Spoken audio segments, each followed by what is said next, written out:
کھائے تماچے شمر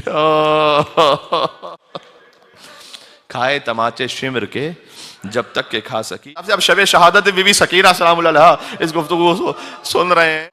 جب امام حسین علیہ السلام کا سر ایک تشت میں آ رہا تھا، کہا پھوپھی اماں مجھے کھانے اور پانی کی طلب نہیں ہے، مجھے بابا چاہیے بس. السلام علی ولی اللہ و حبیب. اس سے بھی ایک بات کہہ دوں، امام نے جو زیارت اربعین سکھلائی ہے وہ کس صحابی کو سکھلائی ہے؟ صفوان ابن مہران جمال کو سکھائی امام نے. خود جس صحابی کو سکھلائی ہے اس سے بھی سمجھ میں آتا ہے کہ اس زیارت کی اہمیت اور زیارت کی عظمت کیا ہے. امام ہر ایک کو ہر تحفہ نہیں دیتے تھے. صفوان ابن مہران جمال کون ہے؟ جمال جیسے تمار، کھجور بیچنے والے، جمال یعنی اونٹ کرائے پہ دینے والے. آج جیسے رینٹ کار کا بزنس ہوتا ہے نا، ویسے ان کا بزنس تھا، بہت بڑا تھا، بہت سارے اونٹ تھے.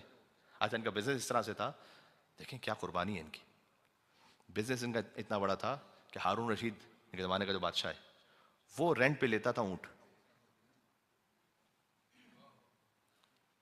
کتنا بڑا کانٹریکٹ ہے یہ. ایک دفعہ امام کی خدمت میں پہنچے، امام نے فرمایا کہ تیرے اندر، یہ روایت کا ایگزیکٹ جملہ ہے، کل الخیر فی کا، تیرے اندر ہر خیر ہے، ہر اچھی بات ہے، الا واحد، صرف ایک بات کی، تیرے اندر ہر اچھی بات ہے سوائے ایک بات کی. اچھا دیکھیں، امام علیہ السلام نے اس کو یہ نہیں کہا کہ یہ جو ایک بات ہے تیرے اندر اس کی وجہ سے تو لانتی ہے، مردود ہے، ختم ہے، بلکہ کہا تیرے اندر ہر اچھی بات ہے سوائے ایک بات کے، اس ایک بات کو تو ٹھیک کر. کہ مولا حکم دیجیے. کہا تم فلاں شخص کو، امام نے نام نہیں لیا روایت میں نے آپ کو سمجھانے کے لیے نام لیا. یعنی امام علیہ السلام بھی جب گفتگو کرتے تھے تو یہ نہیں ہے کہ جس موقع پہ جس کا جو نام آیا اٹھا کے لے لیا امام نے. خود بہرحال امام علیہ السلام، یہ خود ایک موضوع ہے جو میں آپ سے عرض کر چکا ہوں کہ امام علیہ السلام نے کیسے زندگی گزاری ہے اور کس احتیاط کے ساتھ زندگی گزارنے کا حکم دیا کہ ہو سکتا ہے کہ امام کا نام لینا کسی اور مومن کی جان کے لیے خطرہ بن جائے. لہذا امام نے کہا کہ تو اس شخص کو اونٹ جو دیتا ہے نا کرائے پر، وہ تیرے اندر ایک خامی ہے. تو صفوان جمال نے یہ کہا کہ مولا میں نے اسے نہ لہو و لعب کے لیے اونٹ دیے. اچھا دیکھیں، یہ ہو سکتا ہے نا بھائی کہیں پر ایسی بے شرموں والی پارٹی ہو رہی ہے، اس کے لیے کوئی اونٹ دی ہوں. کہا مولا میں نے ایسے نہیں دیے، میں نے حتیٰ اس کو سیر تفریح سیاحت کے لیے اونٹ نہیں دیے، میں نے اس کو کہیں پر لشکر کشی کرنے کے لیے اونٹ نہیں دیے. میں صرف اس اونٹ اس وقت دیتا ہوں جب وہ حج پہ جاتا ہے، صرف حج پہ جاتے ہیں اس وقت اونٹ دیتا ہوں بس، اور میں نہیں دیتا اونٹ اس کو. تو امام نے اس سے پوچھا کہ تو اتنا بتا کہ تیرے دل میں امید ہوتی ہے کہ وہ حج پہ جب گیا ہے واپس آئے تو تیرا کرایہ دے دے، پریکٹیکل ہے یا نہیں؟ کہا جی مولا یہ تو امید ہوتی. امام نے کہا بس اتنے دنوں کے لیے تو چاہتا ہے وہ زندہ رہے،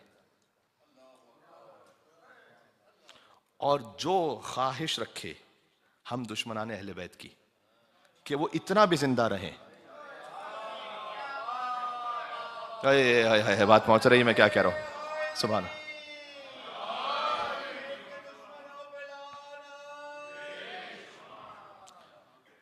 کیونکہ تیرے دل میں اتنی خواہش ہوتی ہے کہ وہ اتنا زندہ رہے کہ تاکہ میرا کرایہ مجھے مل جائے، تو ان کے ساتھ شریک ہو جائے گا، یہ امام نے فرمایا. اس لیے یہ ایک مشکل ہے تیرے اندر. امام کے کہنے کا طریقہ دیکھیے، پہلے فرمایا تیرے اندر ہر خیر ہے. اچھا برائی کتنی بڑی تھی، بات بظاہر ہے پیرنٹلی، لیکن امام نے کہا تیرے اندر ہر خیر ہے لیکن ایک بات کی تو اصلاح کر. اور پھر اس کو اس طرح سے بتایا. اس نے کہا مولا میں آپ کی بات پر آمنا و سلمنا، آئندہ میں نہیں دوں گا اونٹ. اب جب یہ واپس آیا تو یہ سوچ رہا ہے دیکھیں پتہ نہیں آج کے زمانے کے اعتبار سے پتہ نہیں ملینز یا بلینز کا بزنس سمجھ لیجیے اس کا. اس نے کہا میں کیا کروں، اگر میں اونٹ رکھوں گا اور ہارون رشید نے مجھ سے نیکسٹ ایئر مانگے اور نہیں دیے میں نے، تو وہ مجھے، میرے خاندان کو پتہ نہیں کیا کر دے. جیسے ہی اونٹ اس کے پاس آئے نا سارے بیچ دیے اس نے، کہ اونٹ رہیں گے نہیں میرے پاس. اور دنیا کو ظاہر کیا کہ میں بہت بوڑھا ہو گیا ہوں، میرے پاس اتنے عمال یعنی اتنے فرض کیجئے کہ کام کرنے والے بھی نہیں بچے کہ جو جا کے اونٹ کی دیکھ بھال کر سکیں. اس لیے میں اپنی زندگی بس اب خاموشی سے گزارنا چاہتا ہوں، اس لیے میں نے اونٹ بیچ دیے. اونٹ بیچ دی، ختم، اپنا چلتا وہ بزنس ختم. کس کے کہنے پر؟ کس کے کہنے پر؟ آپ تصور فرمائیے گا. ہارون رشید بظاہر اس کو ہزاروں لاکھوں درہم و دینار دے سکتا ہے. جب آپ ایسے کسی کے ساتھ بزنس کر رہے ہو تو آپ کے تعلقات کہاں تک پہنچے ہوئے ہوتے ہیں، آپ کتنے انفلوئنسر ہوتے ہیں. یہ سب کچھ چھوڑا ایک مدینہ میں بظاہر اس غریب کے لیے کہ جو ایک ایسے گھر میں رہ رہا ہے کہ جو بظاہر اس دنیا میں بظاہر کچھ بھی نہیں دے سکے گا، چاہے تو پوری کائنات عطا کر دے، اور ہیں اس منزل پر، کن فیکون کے مالک ہے. سمجھ میں آ رہی بات؟ سبحان اللہ. سارے اونٹ بیچ دیے.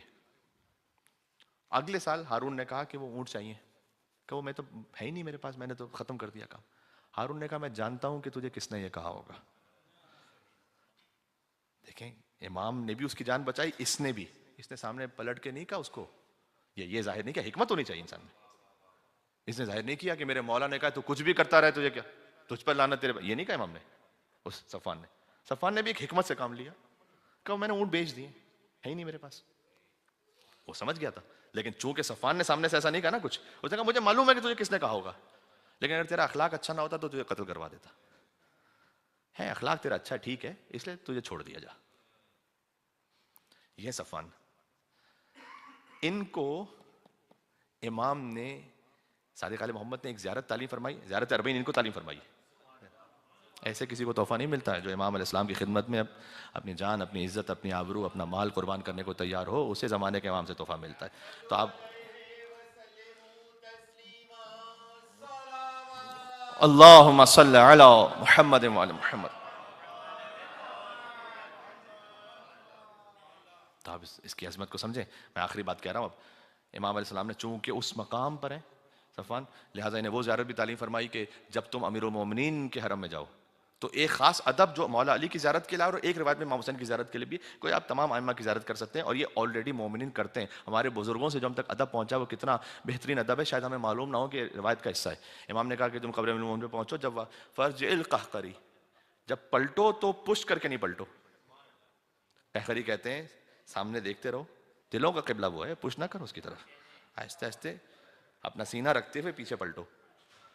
یہ امام حسین کی زیارت میں بھی، اور صفوان جمال کو امام صادق علیہ السلام نے مولا علی کی زیارت کے لیے تعلیم فرمایا.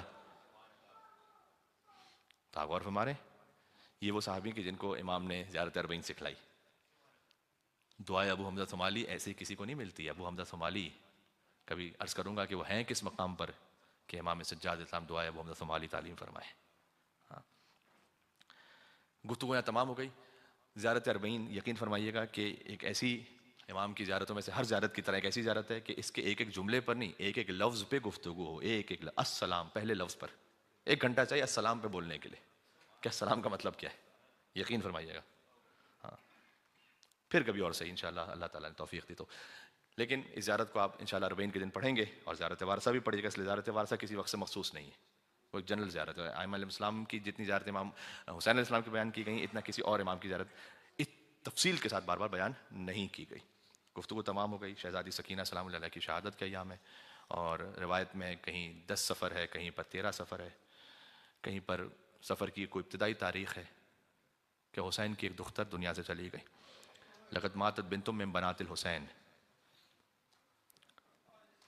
اس کا ترجمہ اس طرح سے ہے کہ یزید ملعون و بے حیا بڑی بے رخی سے کہتا تھا حسین کی بیٹیوں میں سے ایک بیٹی مر گئی ہے زندان میں. حسین کی بیٹی دنیا سے مر گئی. شام والے، جب شام کی عورتوں کو پتہ چلا نا کہ ایک حسین کی دختر دنیا سے چلی گئی ہے، اس وقت عورتوں نے یہ کہا تھا کہ اگر اب اے یزید ملعون تو نے حسین کے خانوادے کو رہا نہیں کیا تو ہم تیرے دربار پر حملہ کر کے انہیں آزاد کروائیں گے. گویا سکینہ کی شہادت مقدمہ بن گئی سجاد کی رہائی کے لیے، حجت خدا کی رہائی کے لیے. بات واضح. لہذا بی بی سکینہ سلام اللہ علیہا کا اتنا عظیم و شان جہاد ہے کہ اہل بیت بظاہر شام سے اس وقت تک رہا ہی نہ ہو پاتے، لیکن بی بی سکینہ سلام اللہ علیہا کی وہ شہادت تھی.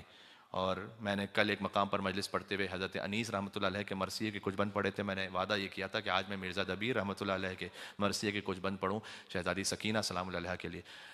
حضرت انیس کا بھی طریقہ تھا کہ جب بھی وہ کوئی سلام لکھتے تھے تو کم سے کم ایک شعر بی بی سکینہ سلام اللہ علیہا کی عظمت پہ کہتے تھے. اور مرزا دبیر رحمۃ اللہ علیہ کا بھی 2 مرثیے بڑے اہم ہیں شہزادی کے لیے جو مرزا دبیر نے کہیں. ایک تو یہ کہ جب داغ بے کسی نہ سکینہ اٹھا سکے، اور دوسرا مرثیہ ہے جب غل ہوا چراغ حرم قید شام میں. یہ دونوں مرثیے دبیر نے لکھے، اور دونوں مرثیوں کی خاصیت یہ ہے کہ جب داغ بے کسی نہ سکینہ اٹھا سکی، یہ قبل شہادت ہے سکینہ کا مرثیہ. جب غل ہوا چراغ حرم قید شام میں، یہ بعد شہادت ہے بی بی سکینہ سلام اللہ علیہا کا مرثیہ. جب داغ بے کسی نہ سکینہ اٹھا سکی اور درد دل نہ خوف کے مارے سنا سکی. بی بی نے سنایا کس کو کہ ان پہ کیا گزر گئی، لیکن ایک اتنا قیامت کا مصرع ہے یہاں پر، جب داغ بے کسی نہ سکینہ اٹھا سکی اور درد دل نہ خوف کے مارے سنا سکی، کھائے تماچے شمر کے جب تک کہ کھا سکی. کھائے تماچے شمر، کھائے تماچے شمر کے جب تک کہ کھا سکی، سنکم تھا دکھ بہت تھے نہ برداشت لا سکی. روئی تو ظالموں نے جفا بے شمار کی، آخر یہ جبر دیکھ کے موت اختیار کی. جبر اختیار کا بھی پورا فلسفہ اس میں موجود ہے. آخر یہ جبر دیکھ کے موت اختیار کی، کیا لفظ لکھا ہے. بی بی سکینہ سلام اللہ علیہ نے گویا خود موت اختیار کی قضاء الہی سے. پھر مختلف حالتوں کو لکھا. بی بی سکینہ سلام اللہ کن کیفیتوں سے گزریں اس پورے دربار شام کے سفر میں، زندان شام میں. جب پیاس لگتی رو کے چچا کو پکارتی.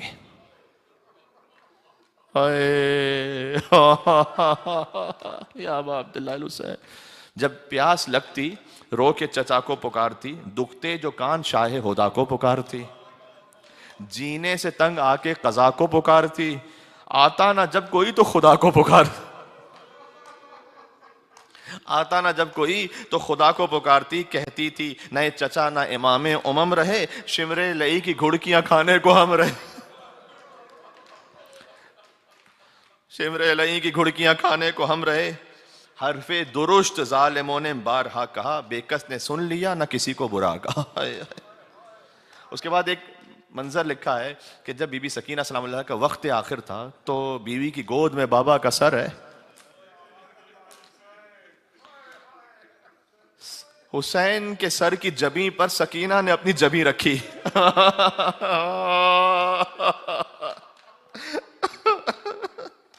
لکھتے ہیں سر کی جبیں پہ اپنی جبیں دھر کے رہ گئی.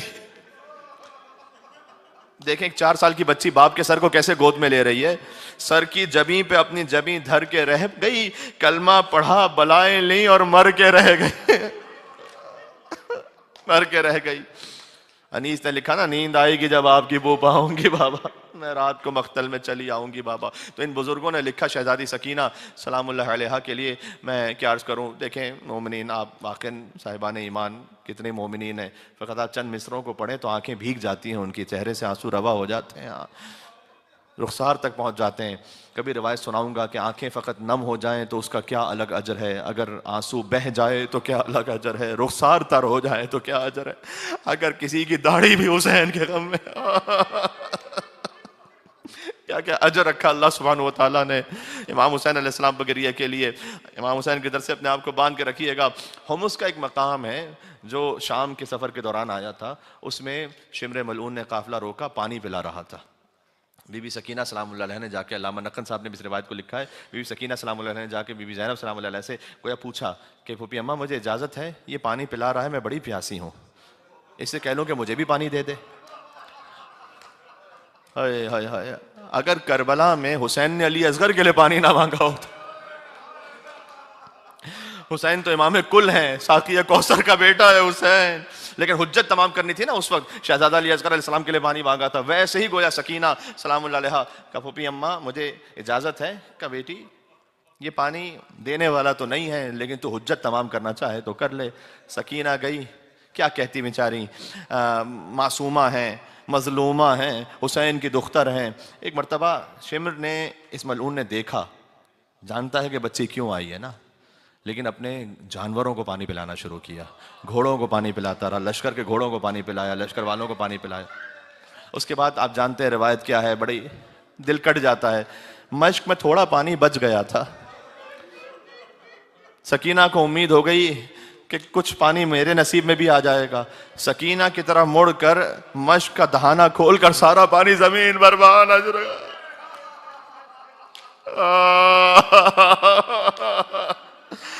سکینہ نے گویا فرات کا رک کر کے کہا ہوگا چچا آپ چلے گئے، سکینہ کو پانی پلانے والا کوئی نہ بچا چچا۔ یہ سفر کی رودات کا ایک واقعہ ہے اور ایک روایت ہے مصائب کی۔ اس کے بعد بی بی، بس آخری جملہ کہتا ہوں، جب پہنچی وہاں پر زندان شام میں، صبح ہے تو گریا، رات ہے تو گریا، یزید ملعون نے کہا کہ کوئی بچی کو چپ کروائے، میری نیند یا اللہ۔ سپاہیوں نے کہا ہم نہیں چپ کروا سکتے، جتنے بھی تماچے مارے ہیں یہ اور بابا کا نام لے کے روتی ہے۔ ایک طریقہ ہی اپنے بابا کو بڑی یاد کرتی ہے، اگر اس کے بابا کا کٹا ہوا سر بھجوا دیا جائے۔ میں سوچتا ہوں کتنے بڑے مصائب ہیں یہ، کسی بچی کے لیے اس کے غموں کی دوا یہ بنے کہ باپ کا کٹا ہوا سر پہنچے اس کا۔ عزیزوں، شاید یہاں شب 10 صفر المظفر ہے کہ جس پہ گفتگو ہو رہی ہے، تو یہ بی بی سکینہ کی شہادت کی ایک روایت ہے، ذرا تصور فرمائیے گا کہ ایک روایت کے حساب سے اب شب شہادت بی بی سکینہ سلام اللہ علیہا اس گفتگو کو سن رہے ہیں۔ جب امام حسین علیہ السلام کا سر ایک تشت میں آ رہا تھا، کہا پھوپھی اماں مجھے کھانے اور پانی کی طلب نہیں ہے، مجھے بابا چاہیے بس۔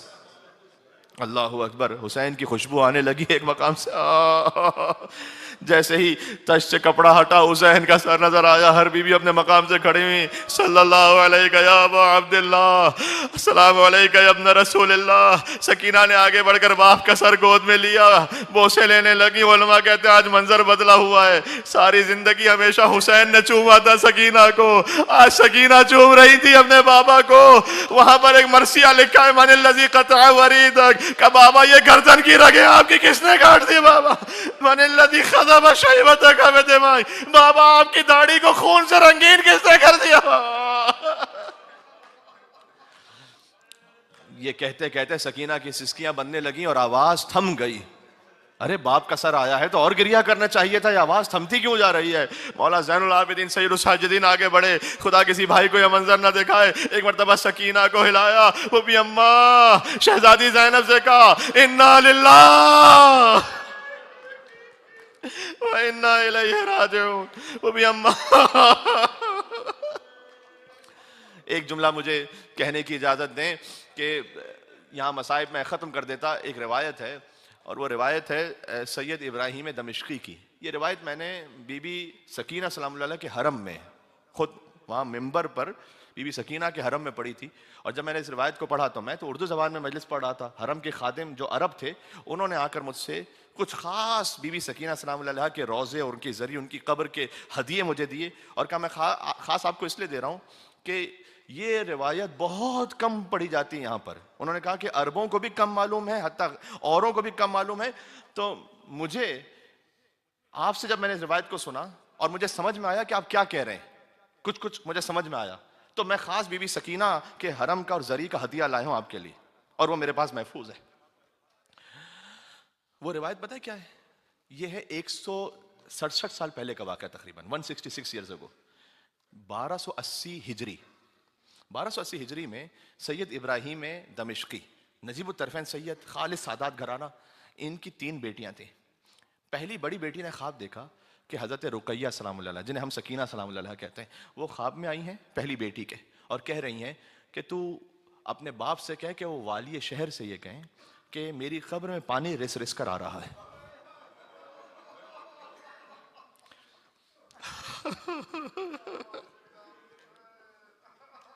یہ کیوں ہو رہا ہوگا ایسا؟ دیکھیں زندان میں جب عابد نے قبر بنائی ہوگی تو قبر تو بنائی جاتی ہے کچھ اوزار کے ذریعے، کچھ آلات کے ذریعے نا، جس کے ہاتھوں میں ہتھکڑیاں ہوں، پیروں میں بیڑیاں ہوں، تو لگتا ہے انہیں بیڑیوں سے کھرچ کر عابد نے سکینہ کی قبر تیار کی۔ گویا جتنی قبر بن گئی بس شہزادی سکینہ کو حوالے کر دیا، سپرد لحد کر دیا۔ کہا پانی رس رس کے آ رہا ہے۔ اجسام زندہ ایک کتاب ہے، اس میں بھی واقعہ موجود ہے، اور بھی علماء نے اس کو لکھا ہے، اور میں نے کہا کہ میرے لیے اور مزید سند ہو گئی کہ جب میں نے خود حضرت بی بی سکینہ کے حرم میں ممبر رئیسی پر اس واقعے کو پڑھا تو حرم کے خادم نے آ کر اس واقعے کی تصدیق بھی کی، اور انہوں نے مجھے کچھ خاص ہدیہ عطا کی بی بی سکینہ سلام اللہ علیہ کی قبر کے۔ تو اس بڑی بیٹی نے یہ خواب بتایا بابا کو، باپ نے کہا کہ نہیں ہم اس میں کیا کر سکتے ہیں، شاید یہ خواب تم نے ویسے ہی دیکھ لیا ہو، ہماری کیا ہمت اور جرات کہ ہم قبر سکینہ سلام اللہ علیہ کو جا کے پختہ کریں گے۔ بات گزر گئی، اگلے دن درمیان کی بیٹی نے یہی خواب دیکھا، پھر باپ سے آ کے کہا باپ نے کہا اچھا تم نے بھی یہ خواب دیکھا ہے؟ اور تیسرے دن تینوں بیٹیوں نے خواب دیکھا. تو باپ کو یقین ہو گیا کہ یہ بیوی کی جانب سے کوئی حکم آ رہا ہے مجھے بار بار. یہ سید ابراہیم دمشقی کہتے ہیں کہ میں والی دمشق کے پاس پہنچا. ان کا بڑا احترام تھا سادات ہونے کی وجہ سے بھی اور ان کے مقام اور عظمت و تقوی کی وجہ سے بھی. انہوں نے کہا دیکھو میری ایک دفعہ خواب آیا ہوتا تو میں تم سے نہ کہتا, میری بڑی بیٹی نے, پھر درمیان کی بیٹی نے, آخری بیٹی, سب نے یہ خواب دیکھا, بار بار یہ دیکھا ہے, تو تم مجھے کام کرنے کی اجازت دو. اس نے کچھ اپنے علماء فضلاء کو جمع کیا, کہا ٹھیک ہے ہمیں یقین آ گیا آپ کی بات پر. چاروں طرف سے ایک پردہ لگا دیا گیا, سید ابراہیم دمشقی کی بیٹیاں اندر گئیں اور انہوں نے باپ باہر سے بتاتا گیا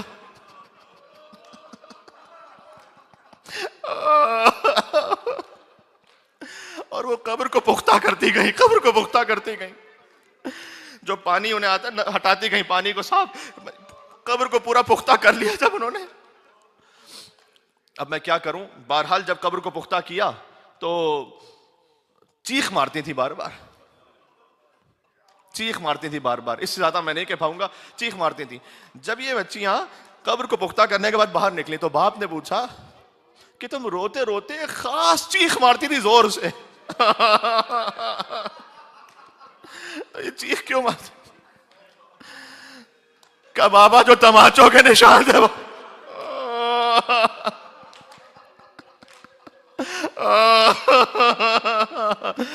بابا جو قبر کی کیفیت ہے بابا, جو صدیوں بعد کوئی مومن دیکھے تو اس سے برداشت نہ ہو سکے. اللہ جانے عابد بیمار نے کیسے, اللہ جانے شریکت الحسین معظمہ بی بی شہزادی زینب سلام اللہ علیہ نے کیسے دیکھا, اور آخری جملہ اللہ جانے حسین کے کٹے سر نے کیسے دیکھا کہ سکینہ